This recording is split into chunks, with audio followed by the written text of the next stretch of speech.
Welcome to the CURES digital show and podcast, where we explore the cutting edge of wellness. Well, with the holiday season approaching, does that mean you're going to have to spend a lot of time with friends and family, maybe people that you are uncomfortable with?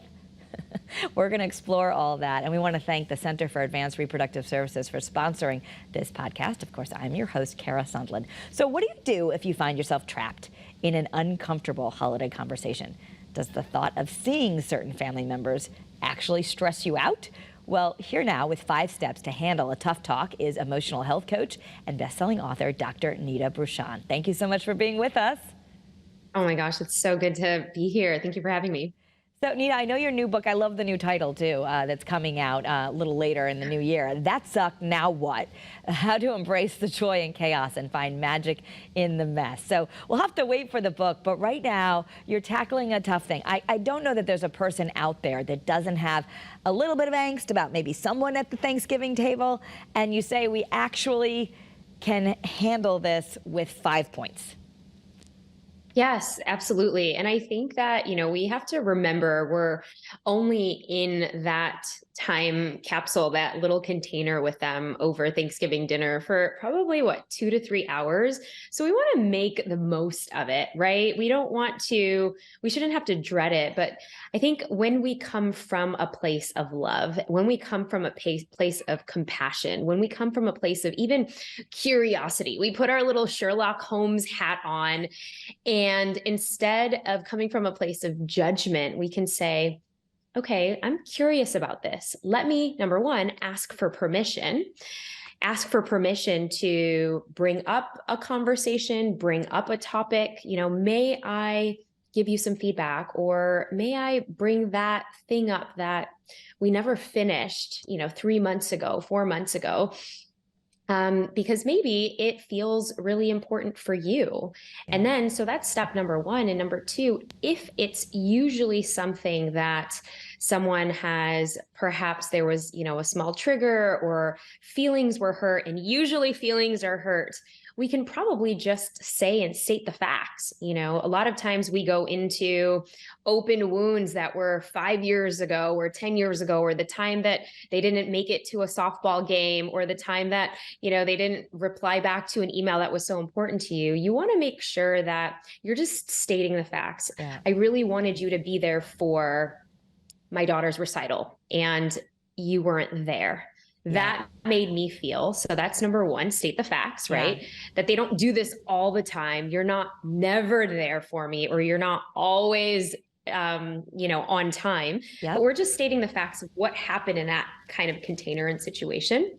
Right. So, and after that, you say sharing your feelings. I think we go back to Psych 101, where we use the I statement, right? Of I feel embarrassed, or I felt unimportant when you didn't respond to that email.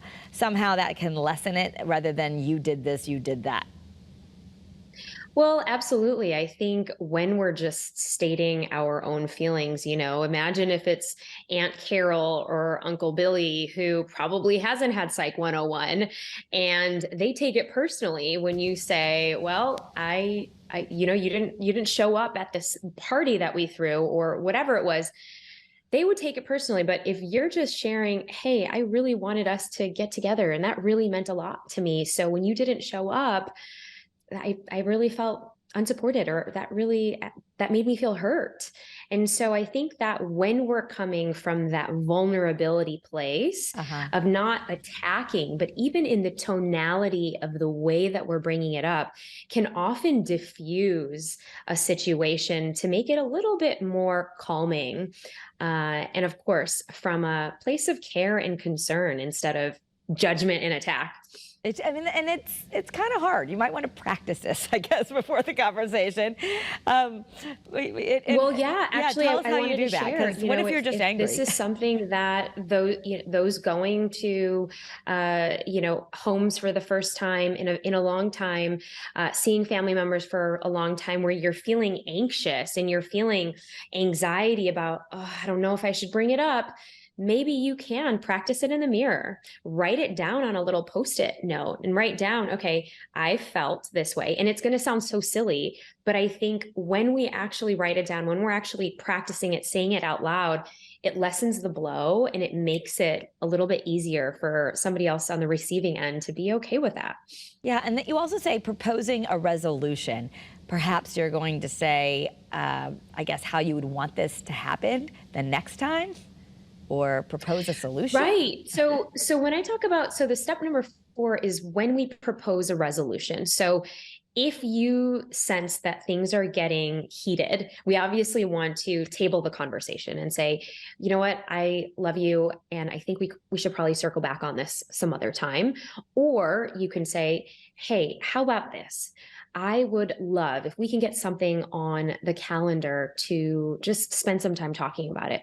What if we did, or what if I just send you an invite, an email invite or a text, and remind you to, do this thing with me every month? Would that be okay with you? Right? Getting them a buy-in, getting them an agreement. And usually for our elders or our parents, people that we love, they're less likely to react because we're just coming from a place of, hey, I want to spend more time with you, or I want to spend more time with you on this, and not talking about, politics or anything else that's coming up. I just want that quality time with you. Would you be okay with that?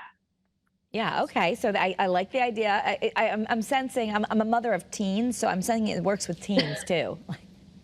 1,000%. I think that's the best way to get a buy-in. Morning. Hey, Jimmy, I'd love to take you out for lunch. Mom and I, can we set something on the calendar once a month? Does 3:30 or 4:30 work okay? All right, and so when we're getting yes ands, it's easier for them. And I think it's definitely better for the brain as well, that we're making incremental progress. Yeah, and I know some of you might be saying, well, what happens when they don't agree to it and they just yell back at you? We'll get to that in a moment. But the final step would be coming to agreement, where I guess both of you are going to approve this resolution, or just agree to discuss it another time if you're getting heated. Yes, I think it's also, the ability to agree to disagree. And this works well if people are bringing up conversation topics that perhaps maybe you don't want to weigh in or you want to shy away from. You can say, hey, I can see that you're so passionate about this, and I just want to we can agree to disagree on it. I think it's okay to practice our agency in creating a boundary, because many times with closest family members, our boundaries get really entangled.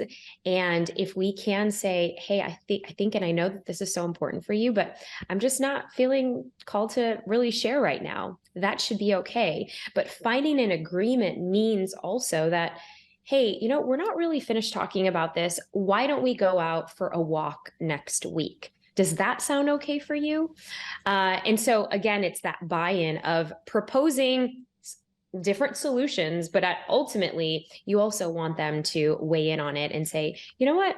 Yeah, let's do that. Or absolutely, let's table this conversation. And what new show on Netflix are you watching recently, and change it so that the conversation becomes a little bit lighter and more joyful. I mean, there are some people, aren't there, that you just aren't going to have a good conversation with, and that you just, it turns nasty sometimes. And I don't know, then the strategy, do you use these steps, or do you practice? I've heard of another strategy where you just practice the black rock, like you're basically just describing things that don't matter, like, oh, that's so nice, oh, the weather's so good. You really are just trying to avoid any kind of controversial conversation because maybe you just know it's not going to work. I think that so many times people shy away from uncomfortable conversations, and I think that we can lean into it. I think that the issue is whoever is initiating that uncomfortable conversation, or if you are in the heat of the moment with somebody else that's trying to attack or trying to provoke you, that emotional regulation 101, and I'll give you a quick tip, is to put your hand over your heart, to actually breathe. And what this does is it actually provides you to not fight, flight, or freeze, right? Because that's the cortisol increasing in our body, but it's activating your rest and digest system. So it allows you to say, oh, okay, I'm going to take a breath, maybe 2 or 3. And usually when we breathe 3 times, we activate our parasympathetic system. So we're not reacting, as if a bear is going to come and chase us. And we can probably know in our minds, okay, is this something that I really want to engage in right now? Or you can politely say, I'm going to excuse myself and I'm going to go to the bathroom or grab some more mashed potatoes and gravy. What can I get you? Or you can also, if somebody is just constantly pushing and you're like, I don't really want to get into this conversation, or I know it's probably not going to end well, you can just simply lean in. And a lot of times 60% of our body cues and our body language is nonverbal, right? And you can just simply lean in and say, hey, I really understand that this topic is so important for you. We're only here for a couple of hours. I would love for us to just enjoy our time together. What else has been happening in your life? And there's an easy way to deflect it where we can calm the storm with our intonation, with what we're sharing and the voice and the calming aspects of our voice sometimes, where it doesn't need to be triggering or, creating a ruckus of some sort. Yeah, and a lot of this is going to be self-practiced because I think sometimes those of us who have short triggers, you're already triggered and then you're already in it. So I love the put your hand on your heart, the bathroom, maybe planning your escape. What are you going to do when you see that person and you start getting triggered? Like, how much of this should be done ahead of time? Or should you ask the host, like, don't sit me next to that person? And so, these are all amazing tips and ideas. Absolutely. If it's something that you are definitely avoiding, where it's causing you some anxiety beforehand, or, you just don't want it to get out of hand, you can probably, just make a request before the family dinner and see who the host is and ask them, hey, I'd probably not want to sit next to, Aunt Joe this time around or what have you. But I also think the best way to grow is through some of these conversations. If you can actually direct it in the way that's going to be fruitful for both parties.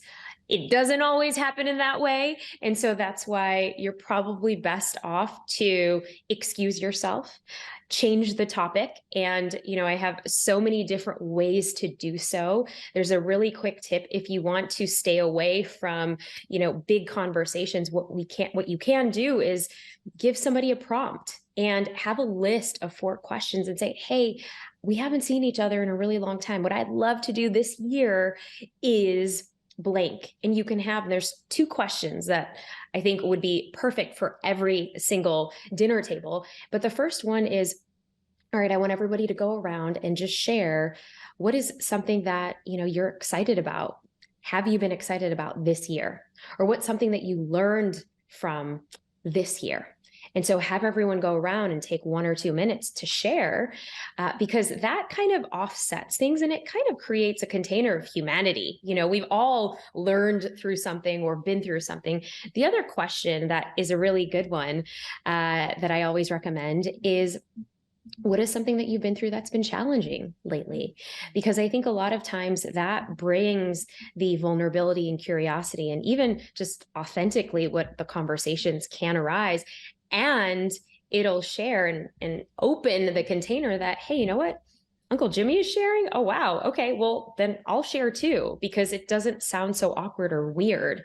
And there's so many other prompts that I can give you as well. But to keep it fun, and if you want to keep it real, but I think the matter of what I want you all to grab from this is you can actually create that, and it could be a blank slate, and you can create it to whatever you want and to direct the conversation so that it's lighthearted instead of heavy and conflict oriented.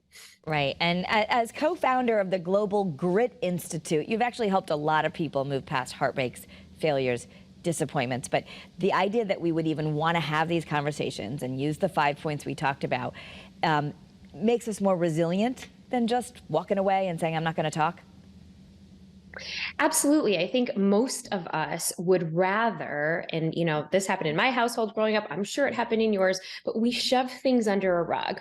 We're like, ooh, not going to talk about that. We only have 2 hours, which is great, right? That might work in some scenarios. But what if we had a different way? And these 5 points are just one way of saying, hey, may I share some feedback with you? You could pull somebody aside alone. It doesn't have to be, splayed out in front of everyone, but pull somebody aside and actually share with them one-on-one, or perhaps, bring it out into the surface by having your own question cues. You could probably think of 3 or 4, but have it on a note card. And it could even be a fun game where you can write all of them out, and maybe it's a question that everybody has, at the dinner table, and then everyone goes in and shares. But I think that's where we deepen our conversations even more, especially when we're only seeing them once or twice a year. Yeah. And I like the idea of having some structured activities that'll try to ease your anxiety if you know that you're going to ask these questions. And certainly we're all used to what are you grateful for, but these are some great ways to add add other layers. I got to ask the politics question. This came up a little bit earlier when we were talking about this on Great Day Connecticut, that there are, in the last few years, people are really having issues with really close friends and family over politics. Now, we know the old saying, you don't talk politics or religion, but how do you get around the tricky political question, given that this is going to be happening Thanksgiving, just a week after some very heated midterm elections? Yeah, I mean, this is huge. I think that more often now than anything else, again, we can shove it under a rug, but I don't think that's going to happen. I would say expect that will come up. And I think once we, number one, expect that some of these conversations will come up, we're actually more prepared. And I think that, with a lot of the division and things like that, that can come up within family members because of politics, what you can, knowing what you've learned in, our time together, is you can be the one that leads from a place of compassion and say, you know what, I really think that your viewpoint is, that's amazing that is your perspective. There's 2 ways to go about it. Tell me more, right? Because that's the curiosity lens. That's, putting our little Sherlock Holmes hat on and saying, okay, I want to know more about this. Maybe you'll learn new perspective. Maybe you'll learn something else that you didn't already know, right? And I think it's fair, and it is so healthy in relationship to agree to disagree. We've just not been able to really build that muscle anymore. It's either black or white. But I think that these are amazing prompts for conversations to, okay, lean into that discomfort. How does that actually make you feel? Does it make you feel triggered? So it's also building our own self-awareness in this practice, because it is a spiritual practice maybe, or even just our own tuning into building our resiliency practice of somebody's going to say things that I don't necessarily agree with.